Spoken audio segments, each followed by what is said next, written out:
Au dîner du dimanche, mon père a levé son verre. À ta sœur, notre véritable soutien. J'ai souri, posé ma fourchette et dit, parfait. Alors elle pourra subvenir à ses propres besoins ce mois-ci. Ma participation s'arrête aujourd'hui. Ma sœur, Chloé, a eu un hoquet de surprise. Ma mère a murmuré, ne fais pas de scandale. Je ne faisais pas de scandale. Je prenais la porte. Je savais déjà que quelque chose se préparait. Ma mère avait agi plus bizarrement que d'habitude toute la journée, s'affairant dans la cuisine comme si on recevait le président. Ce n'était pourtant que le dîner dominical habituel. Même poulet rôti, même conversation forcée, même silence gênant après que ma sœur eut inventé une nouvelle avancée dans sa recherche d'emploi.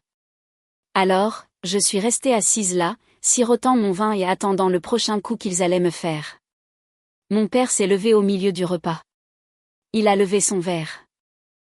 Il a cette manie de se prendre pour un vieux patriarche sage, un chef de famille qui porte des toasts mielleux comme si on était dans un téléfilm de Noël. Il s'est éclairci la gorge et a regardé Chloé droit dans les yeux. À ta sœur, a-t-il dit, notre véritable soutien. Je me souviens avoir cligné des yeux. J'ai même regardé autour de moi un instant, comme s'il y avait peut-être une autre sœur que je ne connaissais pas. Chloé a souri comme si elle avait gagné quelque chose. Comme si cette phrase était une récompense qu'elle attendait patiemment. J'ai regardé son assiette, les pommes de terre intactes, 3 bouchées de viande comme toujours, puis ses ongles fraîchement manucurés. Probablement à mes frais. J'ai posé ma fourchette et j'ai souri. Parfait, ai-je dit. Alors elle pourra subvenir à ses propres besoins ce mois-ci. Ma participation s'arrête aujourd'hui. La bouche de Chloé s'est décrochée. Je crois qu'elle s'attendait à ce que je rigole, comme si c'était une blague. Ce n'en était pas une. Ma mère s'est penchée et a chuchoté, ne fais pas de scandale. Je ne faisais pas de scandale. Je prenais la porte. J'ai attrapé mon sac et je suis partie sans me retourner. J'ai entendu le bruit d'une chaise qui racle derrière moi, mais personne ne m'a suivi. C'est là que j'ai su que je les avais enfin assez choqués pour les réduire au silence, ce qui, pour ma famille, est rare. Voici ce qu'ils n'ont pas dit à ce dîner. Chloé n'a pas eu de vrai travail depuis 5 ans. Pas depuis la fac. Tout ce qu'elle a essayé a duré 3 mois, tout au plus. Et pourtant, elle n'est jamais à court d'argent. C'est moi qui comblais les trous, le loyer, les mensualités de la voiture, les courses. Ça a commencé avec des urgences, puis c'est devenu une habitude. Mes parents aidaient aussi, bien sûr, mais à peine. Leur version de l'aide consistait à m'appeler pour me demander si je pouvais, juste intervenir cette fois-ci. Chaque fois. Ce qui me rongeait vraiment, ce n'était pas l'argent. C'était le mensonge dans lequel ils se complaisaient tous. Que Chloé essayait. Qu'elle traversait une mauvaise passe. Que le monde n'avait tout simplement pas encore reconnu ses talents. Chloé ne voulait pas travailler. Elle voulait être adulée pour ne rien faire. Et c'est exactement ce qu'elle obtenait, avec les intérêts. J'ai passé le reste de la soirée assise dans mon appartement à repasser mentalement les dernières années. Mes relevés bancaires, mon agenda, mes vacances annulées. Les soudaines réparations, dans la maison de mes parents qui se sont avérées être de l'argent pour la facture de carte de crédit de Chloé, son vol pour Ibiza l'été dernier, le nouveau matelas dont elle vantait les mérites et qui venait aussi de moi. Et j'ai laissé faire parce que je pensais que cela faisait de moi quelqu'un de bien, de responsable, celle qui pouvait porter le fardeau. Mais ce toast, ce stupide toast suffisant, a fait basculer quelque chose en moi. Le lendemain matin, je me suis mise au travail. Je n'étais pas en colère. J'étais efficace. D'abord, j'ai essayé de transférer le bail de l'appartement de Chloé à son nom. Enfin, j'ai essayé. Elle ne remplissait pas les conditions seule, c'est pourquoi je m'étais portée garante au départ. Alors, à la place, j'ai envoyé un préavis de départ à l'agence et j'ai organisé un état des lieux de sortie. 30 jours, c'est ce qu'ils vous donnent. Ensuite, j'ai résilié les contrats des services publics. Tous. Eau, électricité, Wi-Fi, terminé. J'ai modifié les paramètres de ma banque pour bloquer tout prélèvement automatique pour des comptes que je ne reconnaissais pas. Il s'est avéré que Chloé utilisait toujours mon compte Amazon Prime et mon Uber Eats. Elle était même sur mon abonnement familial Spotify. Elle s'en est rendue compte rapidement.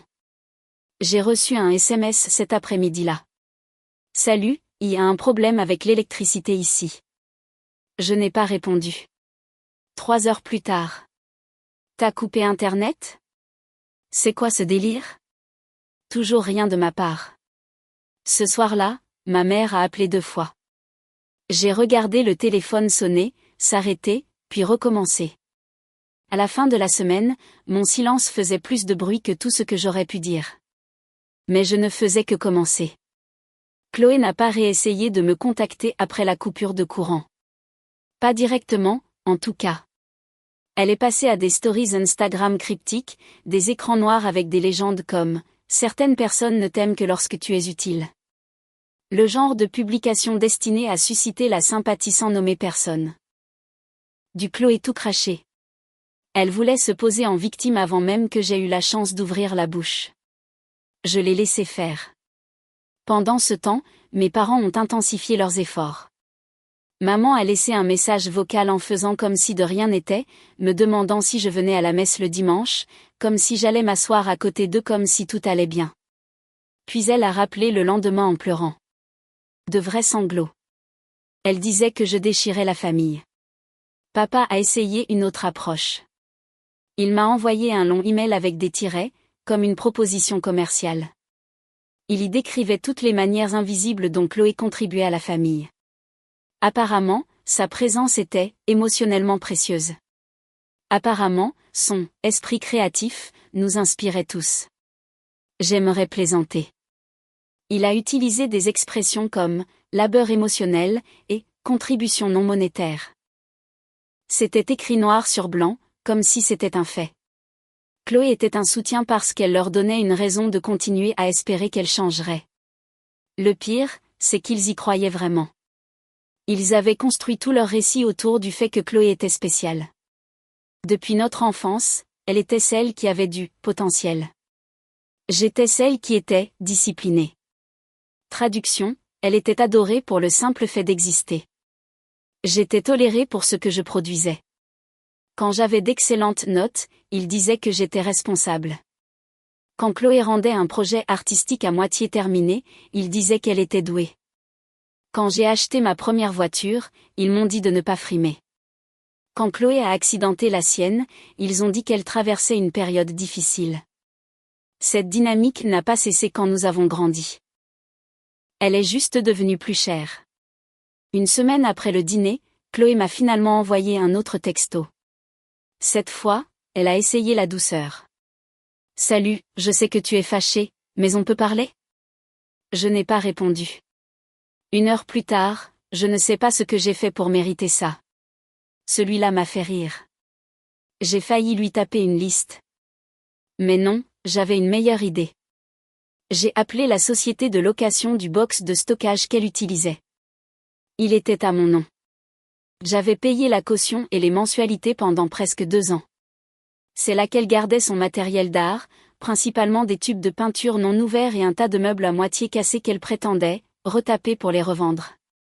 J'ai mis fin au contrat, leur disant de jeter tout ce qui resterait si elle ne venait pas le chercher dans la semaine. J'ai attendu. 3 jours plus tard, elle s'est pointée chez moi. Sans prévenir, elle a sonné à l'interphone en continu comme une enfant en pleine crise de colère. Je ne l'ai pas laissée entrer. Elle est restée dehors pendant peut-être 20 minutes. Je l'ai observée depuis ma fenêtre faire les 100 pas, crier dans son téléphone, probablement en appelant nos parents, et finalement partir en trombe. Ce soir-là, maman a de nouveau appelé. J'ai laissé sonner. Puis elle m'a envoyé un texto. Tu es cruel. La famille, c'est tout ce qui compte.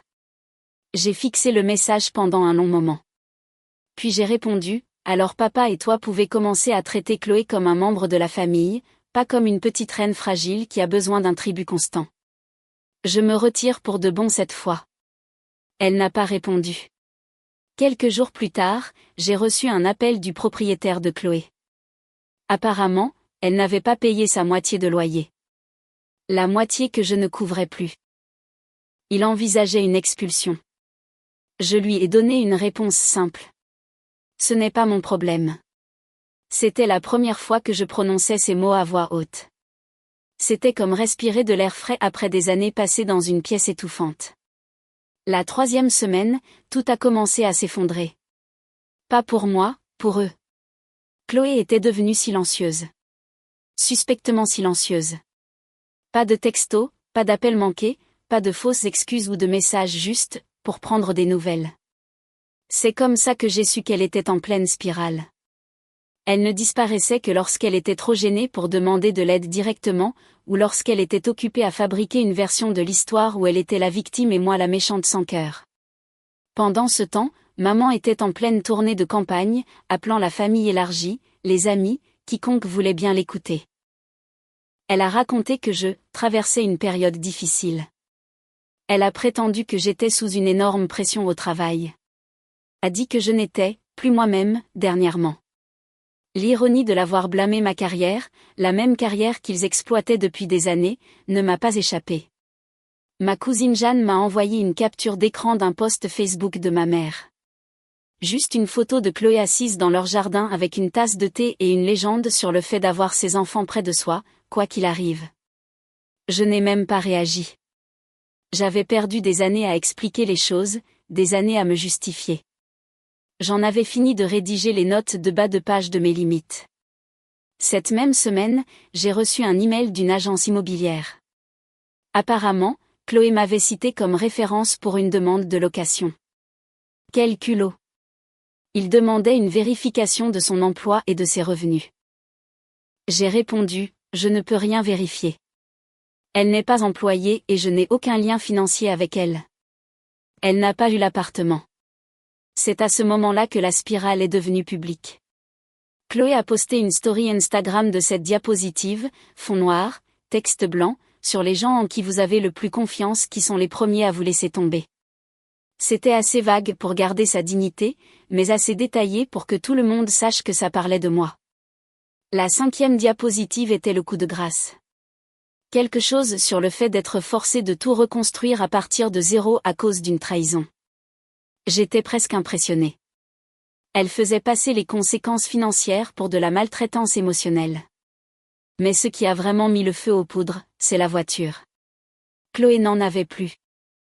Celle qu'elle utilisait était techniquement la 2e voiture de papa, qu'elle avait empruntée pour une durée indéterminée. Elle l'a encastrée dans une boîte aux lettres 2 jours après être retournée chez eux. Le voisin a menacé de porter plainte. Pas d'assurance. Chloé n'avait même pas mis la carte grise à jour, donc l'amende d'une ville voisine avait accumulé des frais de retard. Papa était furieux. Non pas qu'il allait lui crier dessus directement. À la place, il m'a appelé, a laissé un message vocal, l'accident de ta sœur va nous coûter des milliers d'euros, Léa. On ne peut pas assumer ça en ce moment. Je pense que ce serait bien pour la famille que tu interviennes. J'ai ri. J'ai vraiment ri aux éclats. Le culot. Je ne l'ai pas rappelé. J'ai bloqué son numéro. C'était la première fois que je bloquais mon père. Il n'y a même pas eu de dispute. Juste une rupture nette. 2 jours plus tard, maman m'a envoyé un email. Pas de salutations, pas de fioritures. Nous faisons de notre mieux. Chloé essaie. Tu as fait passer ton message. Peut-on passer à autre chose ? J'ai fixé l'email pendant 1 minute entière, puis je l'ai archivé. Il ne comprenait pas. Il pensait encore que c'était un caprice, une crise pour laquelle je finirais par m'excuser. Il pensait que s'ils attendaient assez longtemps, je reviendrais à la normale. Le problème, c'est que ça, c'était ma nouvelle normalité. Pour la première fois depuis des années, je n'étais pas fatiguée. Je n'étais pas stressée, à découvert ou surmenée. J'allais bien. Mieux que bien. Chloé, non. Le lendemain de l'email, j'ai reçu un message de son ex, Hugo. On ne s'était pas parlé depuis presque 1 an, mais il m'a contacté avec une seule phrase. Est-ce qu'elle va bien ? Apparemment, Chloé s'était pointée chez lui en pleurant, disant qu'elle n'avait nulle part où aller. Elle a prétendu que j'avais ruiné sa vie. Que je l'avais coupée des vivres sans avertissement et que j'avais saboté ses chances d'aller de l'avant. Il m'a demandé si c'était vrai. Je lui ai dit qu'il pouvait croire ce qu'il voulait, mais que j'en avais fini de me justifier auprès des gens qui ne m'appelaient que lorsque Chloé débarquait en morceaux. Il a répondu, je m'en doutais. Je voulais juste vérifier. La maison commençait à le sentir aussi. Ma cousine Jeanne a rendu visite à mes parents le week-end suivant et m'a envoyé un texto après. Elle traite l'endroit comme un hôtel. Je crois que ta mère commence à craquer. Je n'ai pas demandé de détails. Je n'en avais pas besoin. Je savais ce qui se passait. Chloé n'était plus mignonne. Pas quand elle claquait les portes et accusait tout le monde. Pas quand elle dévorait les courses, demandait qu'on la conduise partout, prenait des douches de 2 heures et était toujours, d'une manière ou d'une autre, en train de se remettre de tout ce que la vie lui avait fait subir. Ce n'était qu'une question de temps. Ils lui avaient tous construit un château, et maintenant elle mettait le feu aux meubles. Je me suis assise et j'ai regardé la fumée monter. 4e semaine, et j'entendais déjà des choses de la part de gens à qui je n'avais pas parlé depuis des années. Apparemment, Chloé avait commencé à passer des coups de fil, à d'anciens amis, à des camarades de classe, même à une fille pour qui elle avait fait du babysitting. Elle leur a raconté qu'elle avait été, temporairement déplacée, et qu'elle repartait de zéro après une trahison. Cette expression revenait sans cesse, après une trahison, comme si elle était une réfugiée de guerre. Je n'étais pas surprise. Elle avait toujours été douée pour réécrire l'histoire. Ce qui m'a surprise, c'est qui s'est présenté à mon bureau. C'était un mercredi après-midi.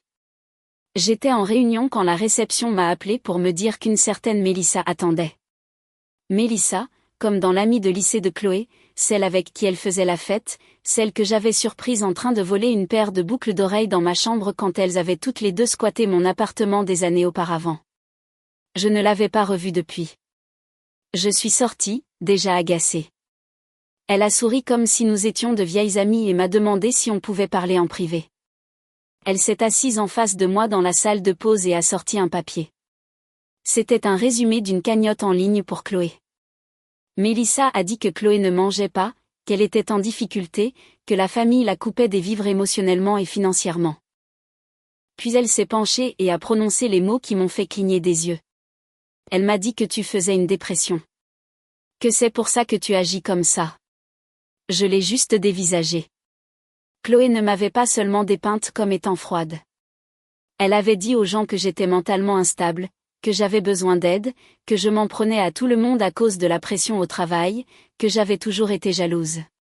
Mélissa m'a demandé si je pouvais envisager de partager la cagnotte sur mes réseaux sociaux. Elle a dit que ça pourrait signifier quelque chose venant de moi. Je me suis levée, j'ai dit que la conversation était terminée, et je l'ai raccompagnée hors du bâtiment sans un mot de plus. Ce soir-là, j'ai cherché la cagnotte. Elle l'avait intitulée « Un nouveau départ pour une survivante ». Elle avait écrit toute une histoire larmoyante sur la perte de son logement, l'abandon par sa seule sœur et le besoin d'aide pour se reconstruire. Il y avait même des photos. Une d'elle assise sur un banc de parc avec une couverture sur les genoux. Une d'un sac à dos déchiré et d'une trousse de maquillage renversée. C'était de la performance artistique. Elle avait récolté 672 €. J'ai reconnu deux des noms, des gens de ma fac, des gens à qui elle n'avait pas parlé depuis des années. Je n'ai pas touché à la cagnotte. Je ne l'ai pas signalée. J'ai juste fait une capture d'écran et je l'ai sauvegardée. Je collectionnais les pièces maintenant, la laissant construire son récit pendant que je classais tranquillement les preuves. Puis est arrivé l'email de l'avocat de mes parents. Un message court et stérile demandant une discussion sur les biens partagés, les futures contributions financières et les obligations de soutien familial. Je l'ai lu 2 fois. Il n'y avait pas de procès, pas de menace, juste une petite suggestion polie pour que nous clarifions les attentes. C'est là que j'ai su que mes parents n'étaient pas seulement en train de paniquer. Ils avaient peur. Ils avaient construit leur filet de sécurité avec mon salaire. Les cartes de crédit, le refinancement, les petites injections de liquidités discrètes qui maintenaient la maison à flot pendant qu'ils jouaient à faire semblant. Ils ne l'ont jamais dit ouvertement, mais je pouvais en voir la forme maintenant. La retraite était une illusion. Les investissements de papa s'étaient taris. Les économies de maman étaient probablement dans le dressing de Chloé, suspendu à des cintres de créateurs. Je n'ai pas répondu à l'avocat. J'ai appelé la banque à la place. J'ai retiré mon nom du compte d'urgence commun qu'ils avaient ouvert, au cas où, des années auparavant, celui que je renflouais discrètement quand les factures étaient trop lourdes. Puis je suis allé plus loin. J'ai demandé un audit de tous les paiements effectués depuis ce compte au cours des 5 dernières années. C'était pire que ce que je pensais. Nuit d'hôtel, shopping personnel, un Uber pour un spa. Ils avaient utilisé le fonds d'urgence comme une carte de débit personnelle. La plupart des dépenses étaient au nom de Chloé. Ce soir-là, je suis restée assise dans mon appartement avec toutes les lumières éteintes, juste le silence. Je n'étais même plus en colère. J'avais l'impression que quelqu'un avait enfin arraché le dernier morceau de ruban adhésif qui maintenait un tableau qui tombait du mur depuis des années. Et puis, cette partie ne me semble toujours pas réelle. L'ex de Chloé, Hugo, m'a rappelé. Il a dit que Chloé s'était présentée à sa porte. Pas en pleurant, pas en paniquant, en riant. Elle avait lu l'email de l'avocat et pensait que ça signifiait que j'étais en train de céder. Elle avait dit, « Tu reviendras quand tu réaliseras que personne ne te croit. » Je ne sais pas ce qu'elle attendait de moi avec ça. Je l'ai remerciée pour l'appel, j'ai raccroché et j'ai réservé un vol pour Aix-en-Provence. Personne ne savait que j'y allais. Personne ne savait pourquoi. Mais mes parents étaient sur le point de le découvrir. Parce que cette maison dans laquelle ils vivaient, celle qu'ils disaient à tout le monde avoir acheté comptant, était à mon nom. Et j'en avais marre de laisser des locataires saccager l'endroit. La maison près d'Aix-en-Provence était un « cadeau ». C'est comme ça qu'ils l'appelaient à l'époque où les choses étaient encore polies. C'était mon idée de l'acheter. Pas pour moi, pour eux. Une façon d'assurer leur avenir, comme disait papa. J'avais 26 ans, je venais de toucher ma première grosse prime, et j'étais encore assez naïve pour croire que l'amour pouvait se mesurer en acompte. Nous avons rempli les papiers ensemble. Je couvrais le crédit immobilier. Ils étaient censés s'occuper des impôts et de l'entretien. Ils ont dit qu'ils me rembourseraient. Ils ne l'ont jamais fait. Je n'étais pas retournée à la maison depuis presque 4 ans. Elle avait l'air plus petite maintenant. La peinture s'écaillait au coin. La pelouse de devant avait des plaques d'herbe morte. Le soleil de Provence, comme il l'appelait si fièrement, avait tout usé sauf le faux charme. Je me suis tenue dans l'allée et j'ai sorti la clé que je n'avais jamais rendue. Ils étaient à l'intérieur en train de prendre le petit déjeuner. J'ai entendu Chloé avant de la voir. Quelque chose à propos du lait d'amande qui était trop commercial. Ma mère était debout devant la cuisinière, le dos à la porte. Papa était à table, à moitié endormi avec sa tablette ouverte. Personne ne m'a remarqué jusqu'à ce que je ferme la porte derrière moi. Chloé s'est retournée, une cuillère à la main, et s'est figée. Maman a sursauté. Léa. Je ne l'ai pas laissé finir. J'ai posé le dossier sur le comptoir. Celui avec l'acte de propriété, avec mon nom, avec les dates, les registres de paiement, le décompte complet de chaque centime que j'avais dépensé depuis le jour où ils avaient emménagé. Papa s'est levé, sa main planant au-dessus de sa tasse. Il avait l'air plus vieux que dans mon souvenir, plus petit. Chloé est restée assise. Je leur ai dit que ce n'était pas une conversation. Ni une négociation. J'étais là pour les informer qu'ils avaient 30 jours pour quitter les lieux. Maman s'est mise à pleurer. Papa n'arrêtait pas de demander si c'était une blague. Chloé a juste ri et a dit, « Tu n'oserais pas », je l'ai regardée et j'ai dit, « C'est déjà fait ». C'est là qu'elle s'est levée, a jeté sa cuillère dans l'évier et a filé dans le couloir comme si elle avait encore 13 ans. J'ai entendu une porte claquer. Maman a murmuré quelque chose dans sa barbe. Je m'en fichais. J'ai tendu à papa une copie de l'avis d'expulsion, je lui ai dit que la notification officielle arriverait par la poste, que j'avais déjà parlé à un gérant immobilier, que les serrures seraient changées dans 31 jours, qu'il soit prêt ou non. Puis je suis sortie. Pas de menaces, pas de cris, juste des faits. Dans l'avion du retour, j'ai dormi comme un bébé. La semaine suivante, les messages se sont intensifiés. Maman appelait tous les soirs, alternant entre supplication et rage. Papa m'envoyait de longs paragraphes qui ressemblaient à des discours. Chloé, dans un nouveau rebondissement, a posté une vidéo YouTube intitulée « Quand ton propre sang te trahit ». Je ne l'ai pas regardée, mais elle est apparue dans mon fil d'actualité parce que quelqu'un m'avait identifié dans les commentaires. Elle était passée en mode influenceuse à plein temps. Sur la miniature de la vidéo, elle pleurait.